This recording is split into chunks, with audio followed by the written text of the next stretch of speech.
सभी भारतवासियों को मेरा नमस्कार। मेरा नाम प्रवीण ठाकुर। स्वागत है आप सभी का मेरे चैनल भारत एक विचार पे। आज हम बात करेंगे कृषि बिल 2020 के बारे में और क्यों इसके पीछे इतना ज़्यादा हंगामा हो रहा है और क्या ये हंगामा सच में किसान ही कर रहे हैं या फिर इसके पीछे कोई और है। इन सभी के बारे में विस्तार पूर्वक जानेंगे। आगे बने रहिए हमारे साथ।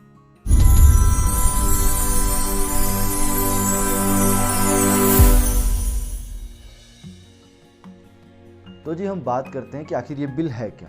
दरअसल ये एक नहीं 3 बिल है। सरकार तीनों बिल को एक साथ पास कराई, इसीलिए अक्सर लोग इसे एक बिल मान लेते हैं, लेकिन ये 3 बिल है। तो इसमें से पहला क्या कहता है? पहला कहता है कि farms produce trade and commerce promotion and facilitation act 2020। तो इसमें क्या है? इसमें कहा गया है कि अब किसान जो है ना, किसी भी क्षेत्र किसान खुले तौर पे पूरे भारत, यानी पूरे भारत को एक सिंगल मार्केट में अब जाके किया गया तब्दील।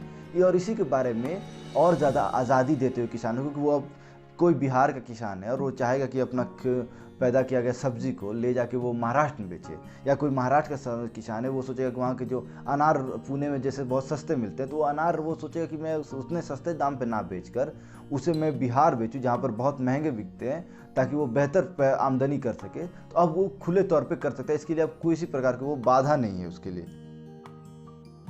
अब दूसरी बिल के बारे में बात करते हैं। दूसरे बिल क्या है? तो दूसरे बिल का जी नाम है farmer empowerment and protection agreement on price assurance and farm service act 2020। तो ये बात क्या करता है? ये बात करता है बेसिकली कॉन्ट्रैक्ट फार्मिंग की। तो कॉन्ट्रैक्ट फार्मिंग है क्या? तो अब क्या है कि कोई प्राइवेट कंपनी है, मानिए कोई चिप्स बनाने वाली कंपनी है, उसको आलू चाहिए, तो वो एक ऐसे किसान के पास जाएगा जो आलू की फसल लगाने वाला है। उसकी फसल लगने से पहले वो उससे कॉन्टैक्ट करेगा कि जी आपके फसल को मैं इस रेट में खरीदूंगा। किसान को लगता है कि हाँ भाई इस रेट में अगर वो मेरे सारे लागत और मेरी मेहनत वसूल होती है तो वो उस रेट में बेचेगा, नहीं तो उसके साथ वो और बातचीत करके अपना जो एक रेट तय करेगा ताकि मेरा फ़ायदा भी आए, और तब जाके वो उसको पैदा करेगा। जब ये फसल लगेगी और फसल कटेगी तो उसके बाद से किसान के पास तो एटलीस्ट ये एश्योरेंस रहेगा कि हाँ भाई मेरी फसल का दाम चाहे कितना भी मार्केट प्राइस ऊपर नीचे जाए, मेरा फसल का इतने प्राइस तो मिलने ही मिलने हैं। एक जो पहली जो एक इंश्योरेंस कह सकते हैं इसको, कि पहले किसान इंश्योर्ड रहेगा कि उसको कोई चिंता नहीं रहेगी क्योंकि मेरा फसल कितने में जाएगा, मेरा मेहनत का लागत आएगा या नहीं आएगा। तो एक बहुत ही अच्छा कदम है सरकार द्वारा। अब तीसरे के बारे में बात करें। तीसरे का नाम है एसेंशियल कमोडिटी अमेंडमेंट एक्ट 2020। और तो जी इसमें क्या बात होता है? इसमें बेसिकली बात होता है कि पहले क्या होता था ना, स्टॉक करने पे, यानी किसी भी चीज़ का ना एकत्रित करके रख लेके और उसको फिर महंगा होने पे बेचने पे मनाही था, क्योंकि सरकार ये कहती थी कि अगर आप चाहे किसान ही क्यों ना हो, आप अपने पास एक लिमिट से अधिक अनाज हो या कुछ भी हो उसे रख नहीं सकते ताकि मार्केट प्राइस ऊपर नीचे ना हो। लेकिन अब सरकार क्या करने जा रही है? सरकार कह रही है कि अब किसान भी जो स्वयं के पैदावार को चाहे वो कितनी भी हो उस पर वो रख सकता है, ताकि वो जब समय और जब उसका इच्छा हो कि लगे कि हाँ भाई अब प्राइस इतनी बढ़ गई है कि मेरी लागत और मेरी बचत हो रही है इसमें, तो वो बेचेगा उसमें, तो वो बेच सकता है। और यही लागू होता है ट्रेडर्स पे भी। ट्रेडर्स अब भी स्टॉकिंग कर सकते हैं। सिर्फ 2 समय काल को सरकार ने बोला है कि या तो वो इमरजेंसी टाइम हो, या वो फाइनेंशियल क्रंच हो, या फिर वो कोई डिजास्टर हो। इन 3 टाइम में बस इस नियम को एक ऑर्डिनेंस द्वारा, एक सिंपल नोटिस द्वारा हटा दिया जाएगा। बाकी सभी टाइम पे ऐसा रहेगा। और या फिर एक चौथा भी दिया है कि उसमें अगर अचानक से बहुत ज़्यादा उछाल आता है, जैसे कुछ दिन पहले प्याज की कीमतें अचानक से 300 रुपये के आसपास पहुंच गई थी, तो ये जो तुरंत होती है ना, तो इस टाइम पे स्टॉक करना इलीगल माना जाएगा। यानी कंज्यूमर के लिए भी यहाँ राहत है, साथ ही साथ किसान को भी एक चीज़ है कि भाई अपना जब तक ऐसा लगे कि मैंने पैदावार किया लेकिन मेरे पास इतनी कम अभी रेट है कि मैं बेचूंगा तो नुकसान हो जाएगा, तो किसान स्टॉक करके रख लेगा। ट्रेडर्स भी हैं, ट्रेडर्स भी स्टॉक कर सकते हैं। लोग इस पर सवाल उठाते हैं कि ट्रेडर्स भी स्टॉक कर लेंगे, मार्केट प्राइस तो सरकार ने ये रखा है ना कि मार्केट प्राइस एक्सपोनेंशियली यदि बढ़ते हैं, बहुत ज़्यादा बढ़ जाते हैं अचानक से, तो उस समय ये नियम लागू नहीं होंगे। सरकार ने इसको बताया है, इस बिल में बिल्कुल लिखा है।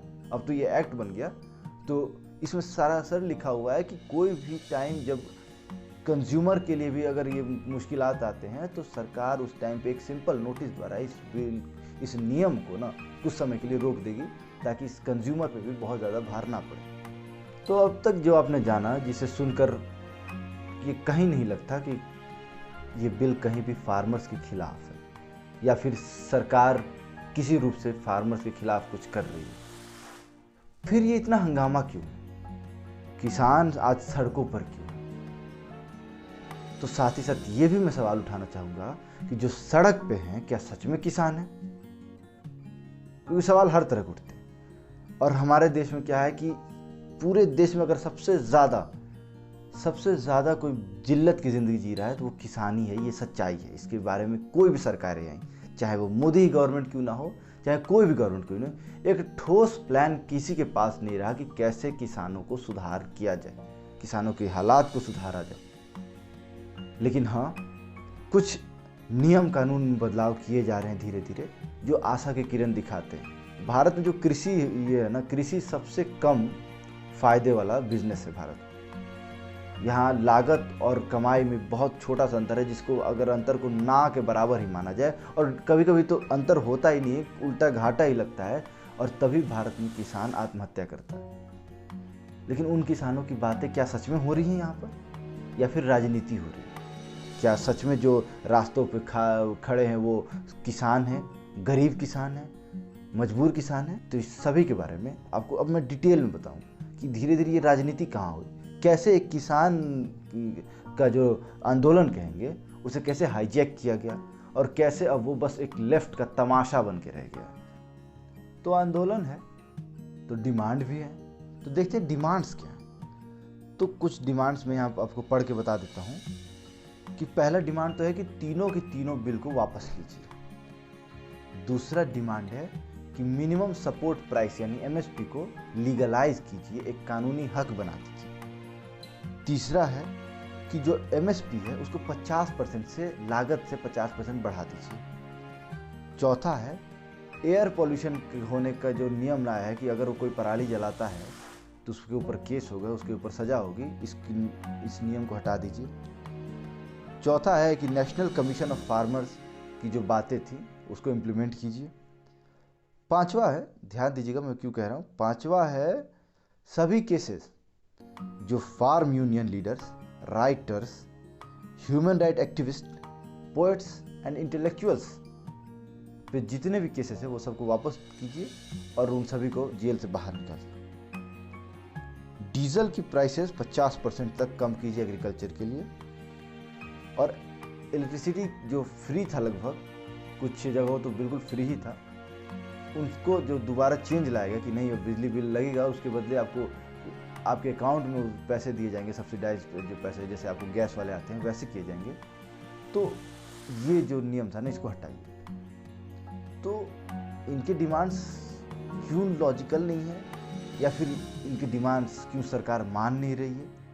क्या सच में इनकी डिमांड्स इतने सही हैं? तो जी बात पहले डिमांड्स के बारे में कर लेते हैं कि तीनों ही बिल को हटाने के लिए मैंने जैसे आपको तीनों बिल के बारे में बताया, और कहीं भी एक जगह आपको पढ़ के ऐसा नहीं लगेगा कि सरकार किसानों के प्रति अनदेखा कर रही है, या फिर किसानों को आवाज़ को दबाना चाहती है, या किसानों को उसका हक नहीं दे रही। यहाँ सभी के सभी बिल को पढ़ के आपको यही लगेगा कि ये बातें किसान हित में 100% है, तो फिर इसके खिलाफ क्यों हंगामा किया? उसके बाद से किसान बैठे हैं, वो उमर खालिद और न जाने कितने सारे जो अर्बन नक्सल्स हैं जिनको प्राइम मिनिस्टर को मारने के साजिश में भी जेल में और उनके ऊपर केसेस चल रहे हैं, उनको वापस लेने की बात हो रही है। ये कहाँ का किसान आंदोलन? ये लेफ्ट आंदोलन। ये आंदोलन है कि अगर हम पार्लियामेंट में कुछ नहीं कर पाए, क्योंकि पहले तो क्या होता था कि ये चुनाव जीत के जाते थे तो अपने मर्जी से कुछ भी कर लेते। आज जब जनता जाग खड़ी हुई और उन्हें कुछ नहीं मिल रहा तो पार्लियामेंट में तो कुछ कर नहीं पा रहे, सत्ता तो है नहीं। अब ये क्या कर रहे हैं? अब ये रास्ते पर उतर रहे हैं। अब ये बोल रहे कि आवाज़ों को दबाया जा रहा है। अरे इतनी ही आवाज़ थी तो पार्लियामेंट में बोल के रोक लेते।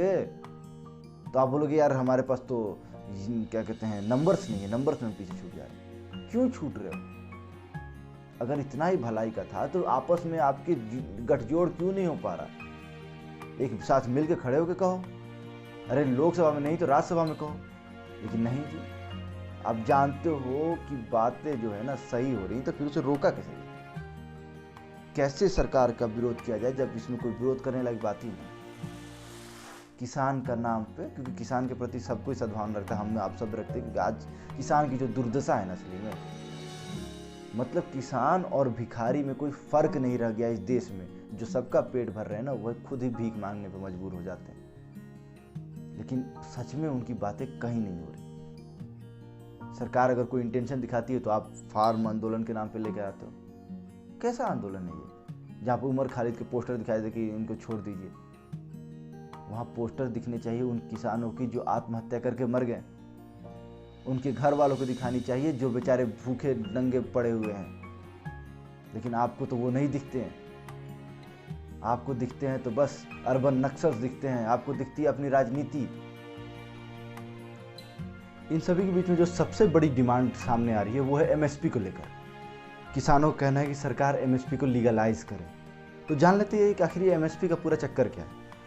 तो एमएसपी का फॉर्म होता है मिनिमम सपोर्ट प्राइस, यानी न्यूनतम जो एक अनाज का 22-24 अनाज की कैटेगरी जो सरकार खरीदती है, उसका न्यूनतम एक दर तय करती है कि एटलीस्ट जो किसान को है ना, वो इतना मिलना चाहिए। कुछ मिले चाहे ना मिले, इतना मिलना चाहिए, और इतना से कम कभी नहीं मिलना चाहिए। तो एमएसपी का क्या है, एक तो शांता कमेटी 2015 में सेटअप होती है जो किसी भी सुधारों को लेकर अपना पूरा रिपोर्ट सबमिट करती है। उसमें बताती है कि भारत में ज़्यादातर किसानों को पता नहीं है कि एमएसपी क्या है। एमएसपी तो रहने दीजिए, उनको ये तक नहीं पता कि भारत सरकार अनाज खरीदती है, गवर्नमेंट अनाज खरीदती है किसानों से, ये उन्हें नहीं पता। तो पहली बात तो ये एमएसपी का पूरा ढांचा ही सुचारू रूप से बिगड़ जाता है, क्योंकि किसी को पता ही नहीं तो फिर वो फायदा क्या। फिर दूसरी बात, एमएसपी पे बेच कौन पाता है? एफसीआई आखिर खरीदती कितनी है? जो भारत की सरकारी गोडाउन है वो खरीदते कितने? तो वो भी बड़ा सवाल है। दूसरा सवाल ये बनता है कि जो सारा माल है वो ज़्यादातर अमीर किसानों द्वारा खरीदे जाते हैं।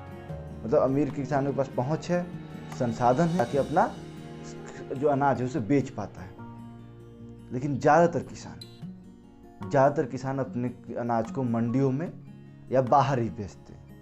तो फिर ये एमएसपी का जो ये पूरा चक्कर है ना, ये बस कहते हैं ना कि भावना जगाने की बात है, बस वो भावना जगाई जा रही है। साथ ही साथ इसमें जो ये बात है कि लोग कहते हैं एमएसपी। आज जब जाइए एपीएमसी मंडियों में, वहाँ एमएसपी कहा जाता है कि 2 से 2.5% कम करके खरीदा जाएगा, सरकार का नियम है। पर खरीदा कितना जाता है? अगर 1600 दाम है चावल का तो खरीदा 1000 में जाता है, ये 2.5% कम है। ये बहुत ज़्यादा कम है। एमएसपी मिल रही है, कहीं नहीं मिल रही है। लोगों को अपनी लागत नहीं निकल पा रही। गरीब किसान बेचारा ऐसी आता है, वो उसके पास कहीं जाने का चारा नहीं है, वहीं बेचना है। वो भी सोचता है कि जो मिले वही लेके खुश रहो। वो उस अपने हक को एहसान समझ के बेच देता है। समझते हैं इस बात को? एक गरीब आदमी गया 1-2 क्विंटल अनाज लेकर, वो बेचारा उसको जितना मिला वो लेके चला आता है इस उम्मीद में कि चलो ये भी तो मिला। वो भिखारी नहीं है, और उसको भिखारी समझना बंद कर दीजिए। आज जब सरकार ने ये काम किया है तो लोग लग रही है, क्योंकि अमीर किसानों की जल रही है। भाई आज तक तो मजे से अपना काम करते थे एमएसपी को लेकर, आज गरीब का जब हक की बात आ रही है तो उनको दुख लग रहा है इस बात। क्यों नहीं बिहार के किसान कर देते? तो लोग कहेंगे बिहार में 2006 में ये हटाया गया था मंडी व्यवस्था, अब देखो वहाँ किसान कितनी दुर्दशा में। बिहार में ज़्यादातर किसान गरीब है, वो उतना ही अनाज उगा पाते हैं जितना वो खुद खाएं, और थोड़ा सा जो बचता है वो मंडी का चक्कर छोड़ के अगल बगल ही बेच के निकल लेते हैं। उन्हें फ़र्क नहीं पड़ता एमएसपी से, उन्हें फ़र्क नहीं पड़ता किसी चीज़ से। तो अगर यहाँ पे कोई अगर डिमांड होनी चाहिए थी ना, तो वहाँ डिमांड होनी चाहिए तो बेहतर कृषि ढांचे की, बेहतर सुविधाओं की, नए न्यूनतम टेक्नोलॉजीज़ की। तो ये कैसे आएंगे? जब प्राइवेट कंपनियाँ आएंगी, तो वो अपने साथ न्यू टेक्नोलॉजीज़ लाएंगी। जब न्यू टेक्नोलॉजीज आएंगी तो गरीब किसान अपने सीमित ज़मीन में भी अच्छी पैदावार करके अपने खाने से लेकर बेचने तक का पैदावार कर सकता है। नहीं जी, ये बातें हमें तो पचती ही नहीं। क्यों हमें तो राजनीति अच्छी लगती है, किसानों के नाम पे राजनीति अच्छी लगती है। हक की बात कीजिए। अगर किसान रैली है तो किसानी की बात करते हैं ना। क्यों लोग अपना कम्युनिस्ट विचारधारा फैलाने के लिए यहाँ भी आ जाते हैं? और इसका सबसे बड़ा कारण पता है क्या है? Vote bank, emotional vote bank. क्योंकि जब इमोशन चलेगा ना भारत तो बहुत पूरे भावनाओं का देश ही है। तो जब इमोशन चलेगा तो लोग इमोशन में आके वो सब कुछ भूल के बस ये सोचेंगे यार यार ये तो किसान विरोधी है, ये किसान प्रेमी है, हम किसान प्रेमी को वोट देंगे। क्या तो होता क्या है, कांग्रेस अपने मैनिफेस्टो में इस बात को लिखा था कि वो आएगा तो कृषि सुधार करेगा और एपीएमसी और ये जो पूरा ढांचा है इसको बदलेगा, जो आज बीजेपी ने किया।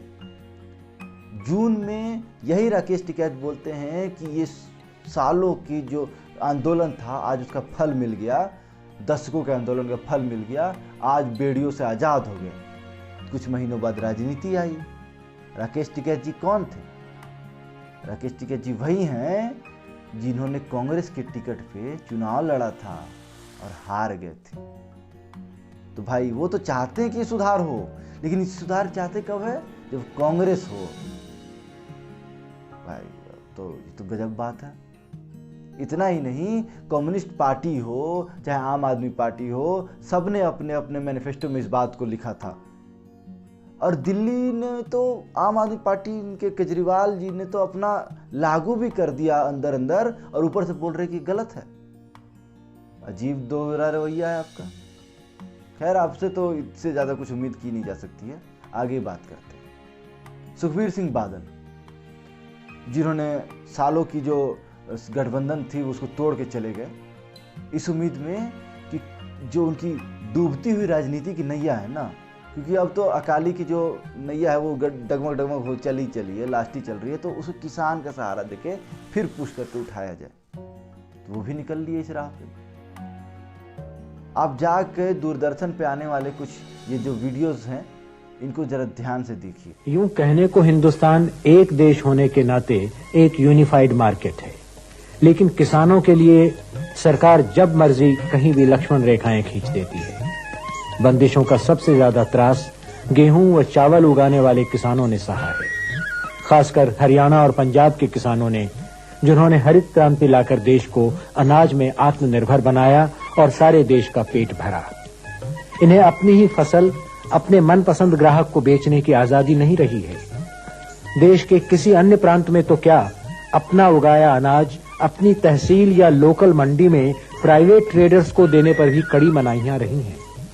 पहले तो तहसील लेवल तक भी ये के पब्लिक डिस्ट्रीब्यूशन सिस्टम की वजह से ये करते थे कि एक तहसील से दूसरी तहसील तक नहीं जाने देंगे। तो ये इतना बड़ा दबाव था। अपनी गेहूं खुद की पैदा की हुई सिर्फ 6 किलो सिर पे उठाते थे हम गुत्थी में, और वो लेके जब जाते, जब हरियाणा का बॉर्डर क्रॉस करते तो हमें गिरफ्तार कर लिया जाता। 5-5 लोगों के जत्थे हम लेके जाते, तो गिरफ्तार करके कोर्ट में पेश किया जाता कि इन्होंने स्मगलिंग की है, अपनी गेहूं को अपने ही देश में दूसरे प्रांत में ले जाने में स्मगलिंग की है। तो इस स्मगलिंग के दोष में हमें गिरफ्तार किया जाता, कैद होती 30 दिन की, और उसके बाद साथ उसके जुर्माना होता। वो ना देने की सूरत में खरीद कर रख नहीं सकता, क्योंकि आपका एसेंशियल कमोडिटीज एक्ट उस पर लगता है और वो स्टॉकिंग लिमिट्स हैं उसके ऊपर। बाहर वो भेज नहीं सकते, आप उस दायरे से, उस डिस्ट्रिक्ट से बाहर नहीं निकलने देते या उस स्टेट से बाहर नहीं निकलने देते, तो बाजार की कीमत तो अपने आप क्रैश होगी। जब क्रैश होगी तो आप गवर्नमेंट कहती है हम तो आपको बचा रहे हैं, आपको एक सपोर्ट प्राइस दे रहे हैं। तो जी आपने देखा कि कैसे किसान डिमांड कर रहे हैं एक वन नेशन वन मार्केट की। यहाँ देखा आपने कैसे कि एक किसान बता रहा है कि वो हरियाणा किसान अगर पंजाब में अपनी फसल लेके जा रहा है बेचने के लिए, तो उस पर स्मगलर का आरोप होने का आरोप लग रहा है। स्मगलिंग मतलब समझ रहे हैं, एक अनाज बेचारा अपने माथे पे टोकरी में अनाज लेके जा रहा है, उस अनाज को वो लेके जाता है, वो उसे स्मगलर का है तो उसके ऊपर केस होता है, उसे जेल होता है। और बात करते हैं आप एक देश की, और उसके ऊपर जो अन्न उपजा रहा है उसी को अन्न का हक छीन लेते हो यार। वो किसान का मन करेगा जहां मन करे वहां बेचेंगे, जो हमको फायदा देगा उसके यहां बेचेंगे। कौन सा पिछले जन्म का बुरा कर्म करके बैठा है क्या वो लोग कि जाके तुम्हारे यहाँ ठेका गाड़ के बैठेगा, उसका मन करेगा वो प्राइवेट को बेच देगा, मन करेगा एक्सपोर्ट कर देगा। कौन होते हो तुम उसको रोकने वाले? नहीं नहीं नहीं, आप तो रोकेंगे क्यों? राजनीति फिर कैसे चलेगी आपकी? यही किसान आंदोलन 1994 और 1970 में भी हुए थे। सब में एक ही डिमांड था कि मार्केट ओपन कीजिए, मार्केट ओपन कीजिए, मंडी व्यवस्था खत्म कीजिए। लेकिन नहीं, आप लोगों को तो सुनाई ही नहीं देता ये सब। 2008 में जब प्रतिबंध लगाया गया था अनाजों को बिक्री के ऊपर, तो उसके खिलाफ आंदोलन हुआ था कि सरकार क्यों नहीं प्राइवेट कंपनियों को खरीदने देती है, मंडी व्यवस्था खत्म कीजिए। यही पंजाब में आंदोलन हुआ था ना, ज़्यादा दिन नहीं, 2008 की बात है। यहाँ देख लीजिए आप लोग, और आप लोग खुद भी जाके जांच कर सकते हैं। 2008 की बात है, आंदोलन हो रहे थे कि एपीएमसी को ख़त्म कीजिए, हमें आज़ादी दीजिए, हम प्राइवेट को बेचना चाहते, प्राइवेट आएगा, पैसा लाएगा, खुशहाली आएगी। आज तो खुशहाली आ रही है ना, तो फिर दुख किस बात का है? अरे किसान के नाम पे खालिस्तान चल रहा है यहाँ, हमको अलग देश चाहिए। किसान के नाम पे हमको उमर खालिद को छुड़ाना है। किसान कहाँ है? किसान कहाँ है? दिखा किसान? किसान पिज्जा बता रहे कि देखो भाई किसानों के लिए पिज्जा खिलाया जा रहा है। अरे भारत के किसान रोटी 2 वक्त का नहीं कमा पा रहे हैं, आप पिज्जा का सपना मत दिखाइए। उनके थाली में जाके खाना दीजिए, उनके बच्चों को शिक्षा दीजिए। आज इतने बड़े बड़े बहस करने वाले, मैं सिंपल एक बात पूछता हूँ, आप सब्जी खरीदने जाते हो, अगर किसान बेचारा 2 रुपये एक्स्ट्रा मांग लेता तो आपको लगता है कि आपसे आपका किडनी मांग लिया, आप नहीं देते हो। उस समय आपकी कहाँ जाती है हमदर्दी? हमदर्दी कहाँ चली जाती है उस समय? बड़े बड़े रेस्टोरेंट में जाके टिप देते हो कि टेक दिस, बड़े गर्व से कहते हो मैं टिप दिया, जेनरस टिप दिया, 500 दिया जाता। यहाँ टिप को क्या आ जाता है? यहाँ किसान याद नहीं आते, अन्नदाता याद नहीं आता कि सिर्फ तमाशे बनाने हैं। आखिर इन सभी बातों का मतलब, इन सभी बातों का कंक्लूजन क्या निकलता है? जी कंक्लूजन यही निकलता है कि ये बिल किसानों के लिए है, किसानों के खिलाफ नहीं है। ये बिल किसानों की बेहतरी की बात करता है, किसानों की और ज़्यादा बंदिशों की बात नहीं करता। ये बिल किसी प्रकार से ये नहीं कहता कि किसान का हक छीन लिया जाए, किसान की ज़मीनों को प्राइवेट पे दिया जाए। लोग आजकल चला रहे अंबानी को सारा ज़मीन बेचे जा रहे हैं। कहाँ लिखा है भाई? कौन सा ज़मीन बिक गया? किसी की ज़मीन गई? ये वही तरीका है सीए वाला, याद है ना? इस देश को भूलना नहीं चाहिए कि कैसे कुछ सिरफरे लोग झुंड बना के बैठ जाते हैं और पूरे सत्ता को हिलाने की कोशिश करते हैं। लेकिन हुआ क्या? कुछ हुआ? कुछ नहीं होगा, क्योंकि वो जनता सब जान रही है। ये बिल किसानों को और शक्ति देगा, और साथ ही में कई सारी योजनाएं जब इसके साथ मिलकर जुड़ेंगी तो जो सरकार का नियत है कि 2022 तक किसानों की कमाई को डबल करना, वो संभव हो पाएगा इस देश में। आपको ये वीडियो कैसा लगा? अगर अच्छा लगा तो बस ढेर सारे और भी ढेर सारे लोगों के साथ शेयर कीजिए, क्योंकि ये बातें हर किसी तक जाननी जरूरी है।